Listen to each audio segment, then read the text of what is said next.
réseaux sociaux buzz. Bakpatou, Songi Songi, Kongosa, Koromoto, Legede.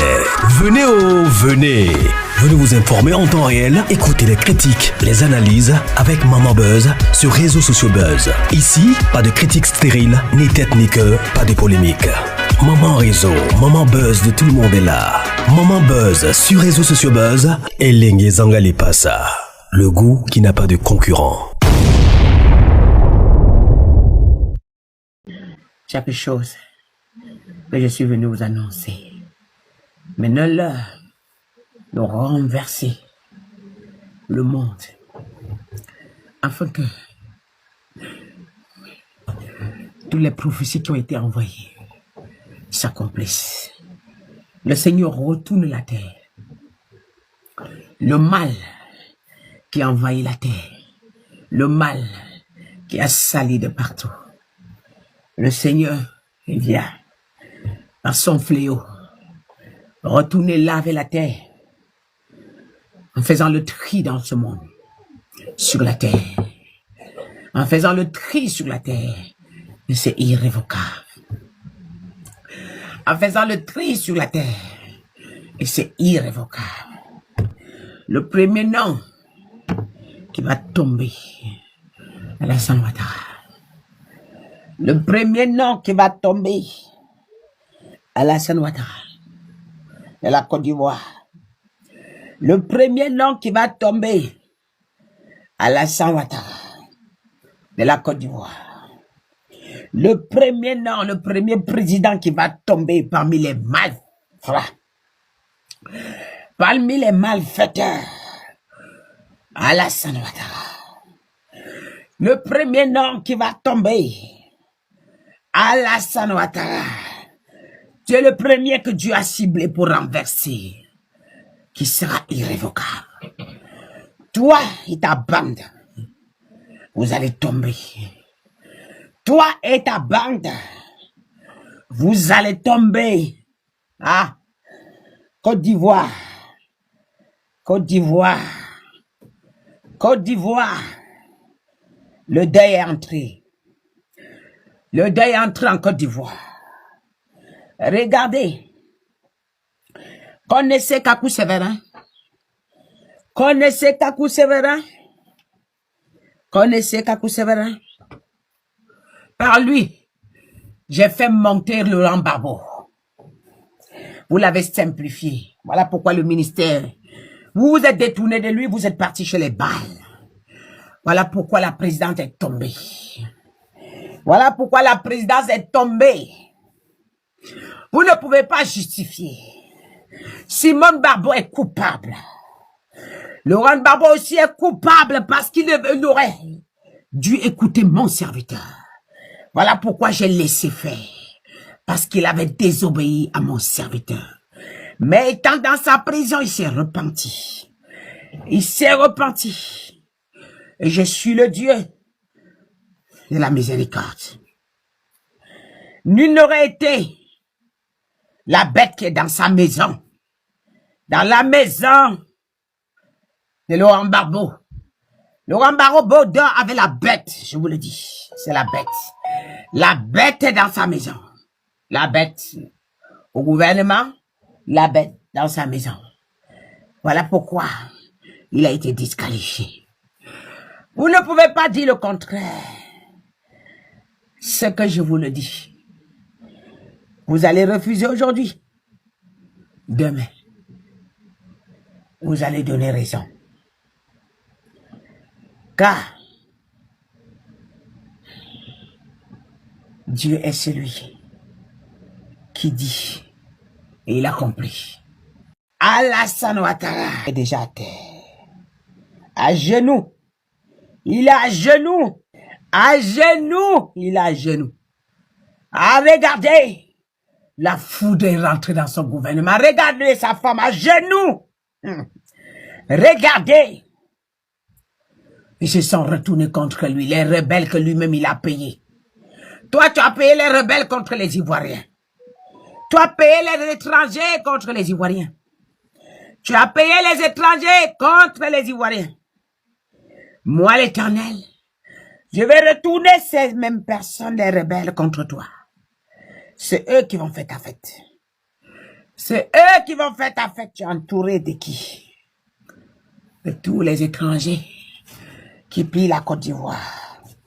De tous les étrangers qui pillent la Côte d'Ivoire. De tous les étrangers qui pillent la Côte d'Ivoire. Le vent souffle en Côte d'Ivoire, un vent fort. Relâchez maintenant. Le vent, la tempête s'élève sur le sol de la Côte d'Ivoire. La terre s'ébranle. Je soulève les 4 vents maintenant. Rabados, Kebrondo Shatarabado, Zebrakatoinda Rabados, Kebron Shatarabadi, Remando Ribadas Gambrondos Ketarabado, Tenderebos, Zobrakato Yanda Shata, Tenderebos, Kobron Shata, Indorobari Kaska, Zombrakatondori de Rabos, Kobrosha, Rekatorianda Rabados, et le vent, la tempête, la tornade, le tonnerre explose en Côte d'Ivoire. Vous avez cru que c'est fini. Je mélange maintenant. Je soulève le vent, je soulève la poussière, je soulève les toitures, je soulève les maisons, je soulève les eaux, je soulève le feu, je soulève maintenant le vent et la tornade. Rabados, Cabra, Château, Recatoto Brandé, je soulève, j'écarte maintenant tous ceux que vous avez décidé éliminer en tant que médecins. Je les écarte, je les mets à l'abri, je mets à l'abri, je les mets à l'abri. Oui, tous ceux qui vous adorent, vous partez avec eux. Vous partez avec eux. Ainsi est ma parole. Vous ne vous échapperez pas. La marmite est renversée. La marmite est renversée. Côte d'Ivoire, le jour s'est levé. Maintenant, le jour s'est levé. Je donne 3 jours de jeûne à la Côte d'Ivoire. 3 jours de jeûne. Soulevez-vous, levez-vous. À partir de lundi. Apocalypse. Apocalypse. Apocalypse 16. Apocalypse 16. Les fléaux rentrent. Ils ne pourront pas s'échapper. Alassane ne peut pas s'échapper. Ah! Nadine Barba, toi, la bête dans la rue, dans le camp de Laurent Barbeau, il combat en vain, il combat pour rien, il combat en vain, il combat pour rien, il combat en vain, il combat pour rien. Ouais, regarde les coups de fil.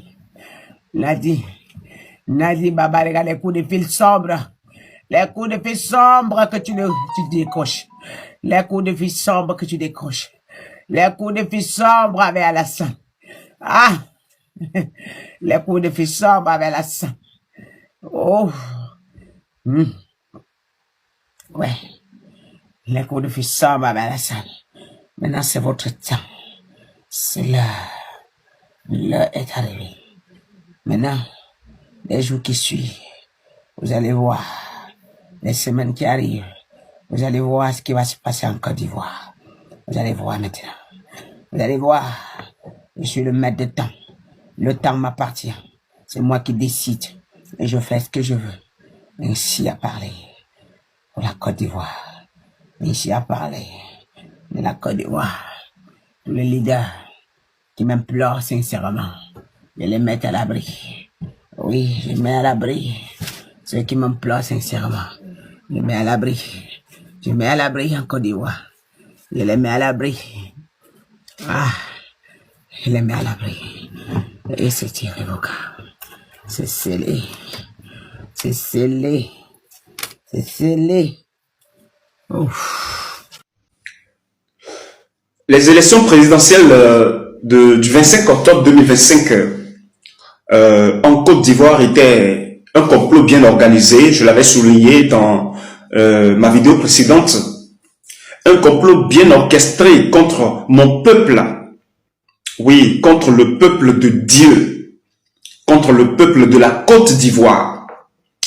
Ceux-là se sont levés pour dire que ce sont eux qui ont installé les grands édifices de la nation. Pour cette raison, ils ont le droit de poursuivre leur mandat jusqu'à la fin. Et le président de la République de Côte d'Ivoire, que nous appelons Alassane Dramane Ouattara, je pense que maintenant, là où nous sommes, il faut que tu rendes compte de tout ce que tu as fait. Tu dois rendre compte de tout ce que tu as fait. Celui qui parle et que tu écoutes cette voix n'est pas un humain comme vous. Non. Non. J'étais là dans le secret, j'observais tout. Mais aujourd'hui, puisque tout ce que tu voulais, c'était le pouvoir, tu voulais coûte que coûte devenir encore président du peuple ivoirien. C'est ça ce que tu voulais. Et malgré qu'il y avait les signes autour de toi qui te démontraient que ce chemin que tu empruntais n'était pas bon, tu fermais les yeux, tu poursuivais. Eh bien, tu as eu le pouvoir maintenant. Mais tu ne régneras pas. Non, non, tu ne régneras pas. Ce n'est pas que je te menace, Ouattara. Non, je ne te menace pas, mais je te dis les faits tels qu'ils sont. Tu ne régneras pas. Pour une seule raison. Parce qu'aujourd'hui, ce peuple sur lequel tu es en train de régner, son véritable maître est paru. Son véritable maître est déjà là. Son véritable maître, celui-là même qui a toujours été persécuté par les hommes, celui-là pour lequel les gens sont traqués aujourd'hui dans le monde, ça se passe en Afghanistan. Oui, ça se passe au Nigeria, ça se passe au Maroc, ça se passe en Égypte, pour ne pas parler de la Libye. Oui, ça se passe en Chine. Pour la Chine même, c'est encore pire. Celui-là même pour lequel les gens se lèvent les matins et disent, les dimanches matins surtout, et disent, je m'en vais l'adorer. Et retournent dans leur maison avec une joie. Celui-là même dont certaines personnes se disent serviteurs et se lèvent pour aller prêcher sa parole un peu partout. Il est le seul maître de ce peuple de la Côte d'Ivoire. Celui-là que vous n'aimez pas. Et les justes qui essaient quand même d'installer, de chercher à défendre la bonne cause, deviennent des cibles parfaites pour vous autres. Et vous vous levez pour les traquer, pour les frapper, les voler, les anarquer, les laisser affamés. Et sur leur propre terre, ils sont des esclaves. Non, non, il faut que ça cesse. Il faut que ça cesse. Ainsi, comme je l'ai fait savoir à plusieurs milliers de reprises par la bouche des saints qui sont dignes de me représenter en vérité, je le redis encore une fois, pour que ce ne soit pas seulement de leur bouche que cela a été dit. Les attributs du pouvoir, les apparats du pouvoir te sont arrachés, Alassane Ouattara. Et c'est moi qui l'ai fait. Oui, c'est moi qui l'ai fait. Et puisque nous sommes en arrivé là, et que vous voulez toujours faire tout ce que vous voulez pour toujours chercher à démontrer que vous détenez aussi de la puissance. Vous serez surpris tout à l'heure que vous n'avez pas de puissance. Vous serez surpris. Vous serez surpris tout à l'heure seulement. J'observais, j'étais dans le silence, j'observais tout. Jusqu'à là où vous allez traquer mon peuple, j'observais. Je ne disais rien. Et vous les avez traqués.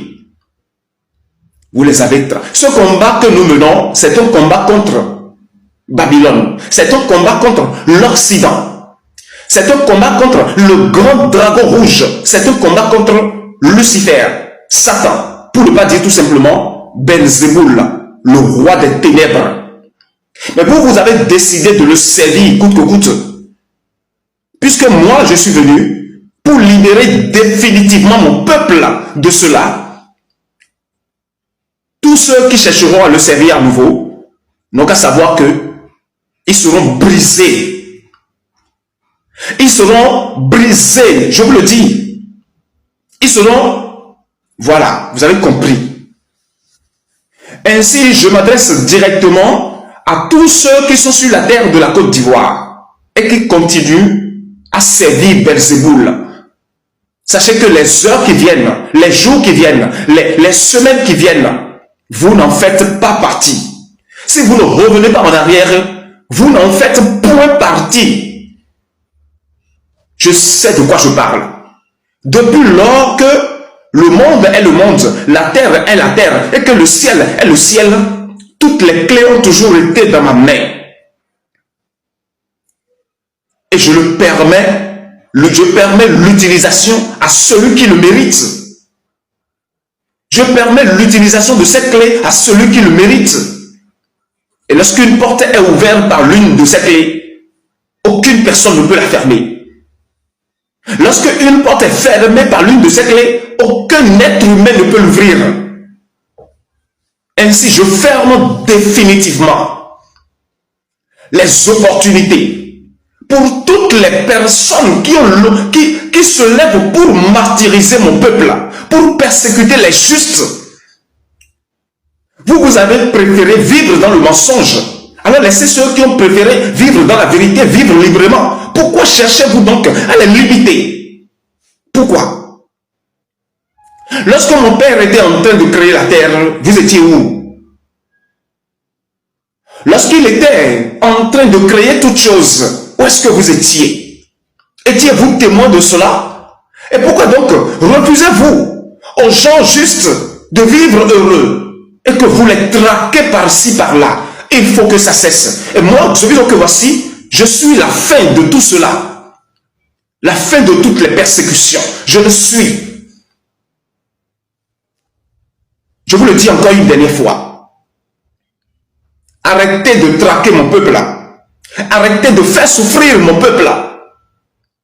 Arrêtez de causer les pleurs sur les joues innocents. Arrêtez de saigner les cœurs innocents.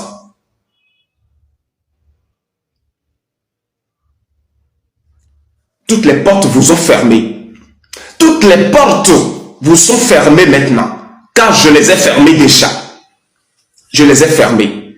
Et ce que je m'avais dire à mon peuple là, soyez heureux, soyez bénis, n'ayez confiance à aucun homme de Dieu. Tous ceux qui se disent hommes de Dieu, vous les connaissez. Vous savez ce qu'ils sont devenus. Vous les connaissez, vous savez ce qu'ils sont devenus. Va dans le secret et prie ton Père, il est avec toi. Ne te décourage pas du tout. Car en vérité, je te le dis, ton temps est venu maintenant que tu brilles. Ton temps est venu maintenant que tu sois heureux. Oui, que tu paraisses beau devant les gens. Ton temps est venu maintenant que tous tes détracteurs vont disparaître en ta face. Et tu vas les voir. Tu vas voir la fin. Comment est-ce qu'ils sont en train de disparaître un à un? Tu veux les voir maintenant. Soyez bénis. Je vous aime beaucoup. Merci. Charles Blé Goudé, c'est vrai, vous l'avez dit tout à l'heure, vous ne voulez pas revenir sur un certain nombre de choses concernant votre relation intime avec le président Laurent Gbagbo, quoique on est obligé d'en parler parce que ça fait l'actualité. Alamine Fofana l'a rappelé tout à l'heure. Aux yeux de vos amis de la gauche, aux yeux des militants qui vous ont porté, qui vous ont adoubé, qui vous ont aimé, qui vous ont déifié pour certains, on estime que vous avez trahi. C'est le vocabulaire qui est utilisé. Il y en a même qui vont plus loin en vous traitant de vendus. Et la pomme de discorde est née du fait que vous ayez refusé que votre épouse se soumette à un ordre du président Laurent Gbagbo qui est considéré comme votre mentor, la figure titulaire à qui on ne peut pas dire non. Et cette crise-là a suscité finalement tous les déboires que vous avez avec le président Laurent Gbagbo. Si vous le permettez, on a une vidéo qui a fait le tour des réseaux sociaux notamment, où l'un des acteurs principaux du PPACI rappelle qu'il est témoin oculaire des faits au cours desquels le président Gbagbo vous a demandé d'exécuter un ordre et que vous avez refusé. Je vous propose d'écouter. Les gens comprennent ça. J'étais là. Quand le président Laurent Gbagbo me dit, Dem, accompagne-moi pour que je parle à cette dame n'était personne d'autre que la femme de Blaise Goudé, Solange. Acté devant moi, il a dit, tu diras à fille, s'il veut être candidat, qu'il soit candidat, mais qu'il ne me traite pas de faussaire. Parce que c'est moi qui ai signé le document pour être au Congrès, pour être candidat à la présidence du FPI. Blaise Goudé, ayant vu le président Gbagbo s'adresser à sa femme, s'est approché. Et il a eu l'audace, j'ai dit l'audace, de dire au président que sa femme ne fera pas cette commission. Ça là, je le dis. Et j'ai dit à la dame, je suis témoin. Et je me rappelle, c'était mon jour anniversaire, 23 décembre 2015. Charles Blé Goudé, les militants de gauche se disent, mais comment se fait-il que Charles Blé Goudé, que l'on a connu pour le compte et dans la cause auprès du président Laurent Gbagbo, en vienne à refuser d'exécuter qui ressemblait à un ordre de celui qui est considéré comme son père? Comment vous réagissez? C'est peut-être là le nœud du problème.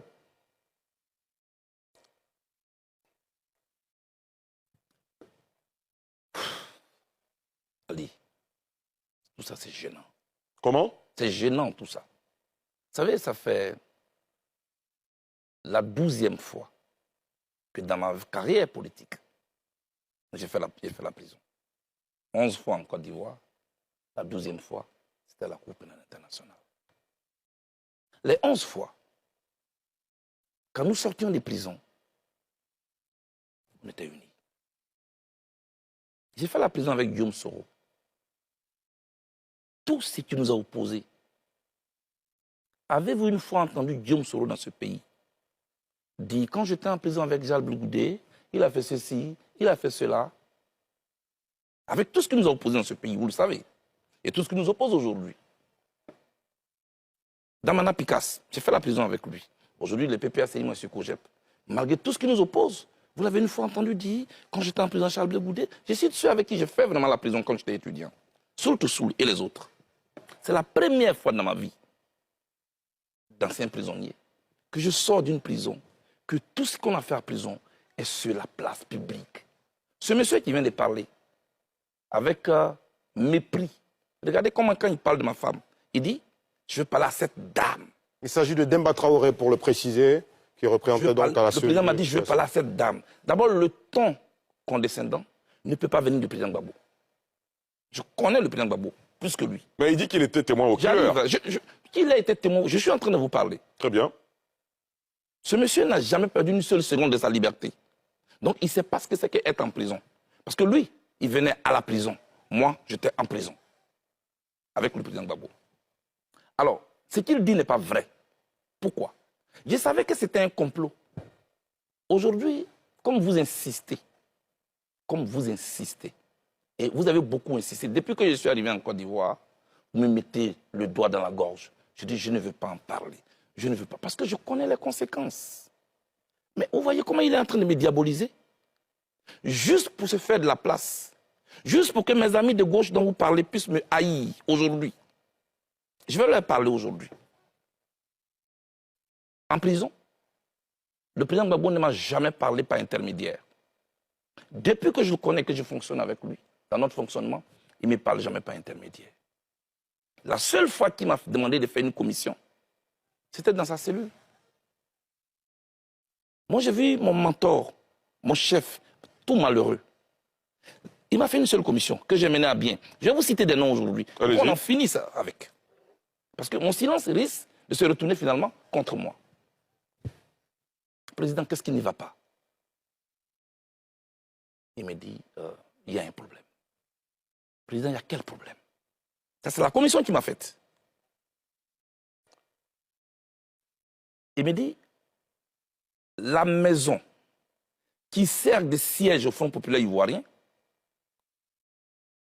appartient à Nadi Bamba. Je dis, mais comment? Les petits, il faut laisser ça. Donc, elle est en colère. Est-ce que tu peux m'aider? C'est tout ça que vous voulez que je parle ici? Je dis, vous me mettez en mission? Il dit oui. Afi Nguessan, dont on disait qu'il était mon ami. Si j'étais en parlant avec lui, comment j'aurais fait cette mission? Donc, le lendemain à 7 h, quand on ouvre les cellules, il est 6 h à Abidjan. Je vais au téléphone chez les gardes. Je demande à parler à Mme Angéline Kili, que je salue au passage, l'épouse d'Yafin Guessin. Je l'ai au téléphone, heureusement. Je dis, maman, passez-moi votre mari. Hésitante qu'elle était, je la taquine. Maman, où vous faites chambre à part?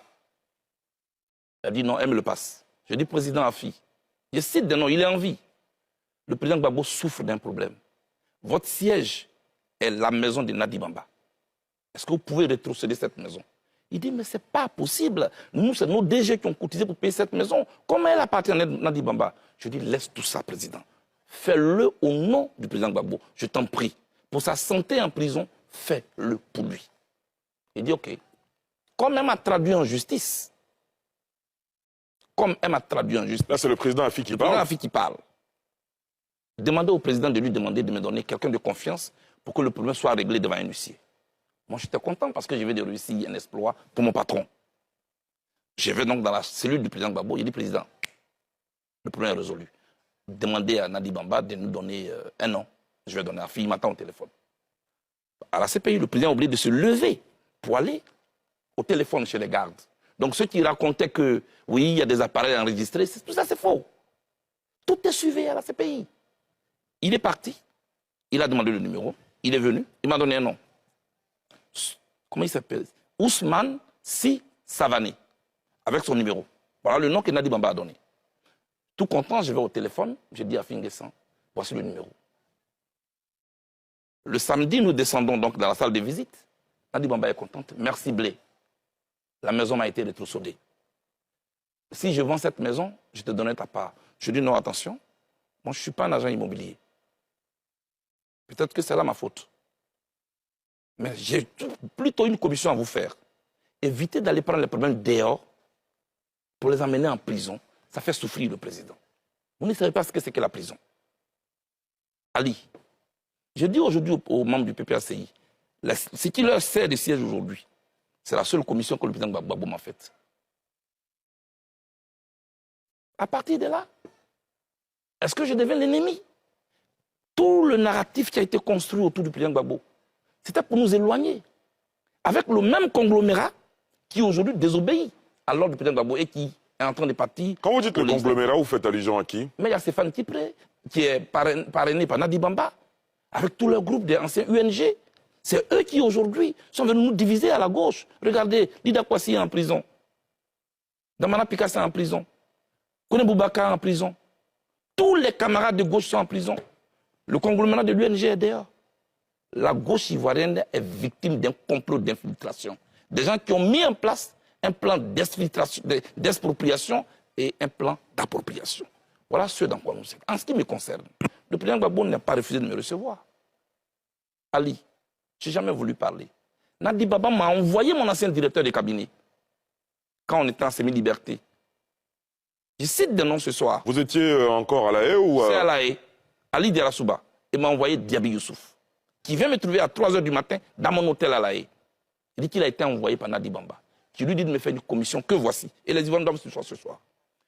Dis à Blé Goudé que tant que je suis en vie, il ne verra plus jamais Laurent Gbagbo de ses yeux. S'il l'a vu, c'est à la télévision. S'il l'a entendu, c'est à la radio. Mais mieux, mais j'ai dit pire, dis-lui que tôt ou tard, j'aurai sa peau. C'est la commission que Diaby Youssouf, votre directeur de cabinet, vous fait. Oui, et je lui dis, mais Diaby, tu as écouté aux portes ou bien on t'a vraiment envoyé? Parce que ce que tu dis est grave. Il m'a dit, c'est elle qui a même payé mon transport. Ali, c'est le programme de cette dame qui est en train de se dérouler sur moi. Au point que mes amis et moi, on ne peut pas se parler aujourd'hui. Voilà ce qui se passe. Pour le reste, je vous le dis, moi je parle. Et c'est la même chose. En 2009, je peux aller plus loin. Votre aîné, Issa Sangaré Yereso, il est en vie, je le cite. Il avait une émission qu'il animait qu'on appelle En toute franchise. Sur les antennes de la RTI, effectivement. RTI 1. Je demande que Guillaume Soro désarme. Parce qu'il a été nommé Premier ministre, pour qu'en retour, il désarme. Vous savez ce qui s'est passé? 3 jours après cette interview, je suis convoqué par Nadi Bamba, chez elle à la maison. J'y arrive, je trouve Guillaume Soro. Je trouve Konaté Siriki. Je cite des noms. Je trouve Meïté Sendou. Je suis sur un banc d'accusés. Quelques minutes après, le chef de l'État de Côte d'Ivoire arrive. Me voici entre le Premier ministre et le chef de l'État. La dame prend la parole. Blé, présente tes excuses à Guillaume Soro. J'ai dit pourquoi? Pourquoi tu lui as demandé de désarmer? Les armes qu'il porte de jour, ça tonne. Ce ne sera pas contre Gbagbo. Tu ne sais pas. Tu ne sais pas de quoi tu parles. Qui suis-je? Devant le chef de l'État de Côte d'Ivoire. Devant le Premier ministre, je me mets à genoux, je demande pardon au Premier ministre. Et je n'ai pas dormi toute la nuit. Les armes ont tourné en 2011. C'était contre qui? C'était contre les Ivoiriens. Le président Gbagbo a arrêté. C'est tout cela. C'est de ça que moi, je ne veux pas parler. Tout ce que je dis, si elle n'est pas d'accord, elle peut me traduire en justice. Je suis prêt pour ce procès de vérité. Parce qu'on ne peut pas gâcher tout un combat comme ça. Toute ma vie, je n'ai fait que faire la prison. J'aime le président Gbagbo. Je n'ai rien contre le président. Est-ce que vous avez essayé d'utiliser d'autres voies et moyens pour rencontrer le président Gbagbo? Je suis allé rencontrer le pasteur Dion. Il est en vie. Je lui ai dit, est-ce que vous pouvez approcher mon père? Je veux parler avec lui. J'ai écrit une lettre que j'ai remise au professeur Hubert Oulaye. Ça n'a pas marché. Je me suis rapproché de tous les chefs départementaux coutumiers de Gagnoa, avec à la tête Boga, Sivori. Ils sont allés rencontrer le président Gbagbo à ma demande. Ils sont revenus, ils m'ont dit, il dit que tu ne lui as rien fait, mais il s'organise pour te recevoir. Je leur ai dit, c'est pas vrai, ça ne va pas se passer. Parce que le programme d'une dame est en train de se dérouler. J'ai fait tout ce que je pouvais faire pour rencontrer le président Gbagbo. Donc les jeunes gens qui sont instrumentalisés sur les réseaux sociaux, non, mais il n'a jamais demandé, ils ne savent pas de quoi ils parlent. Moi, je ne suis pas leur ennemi. Il y a un complot contre la gauche ivoirienne. L'opposition est aujourd'hui à terre, on ne peut rien faire. Non.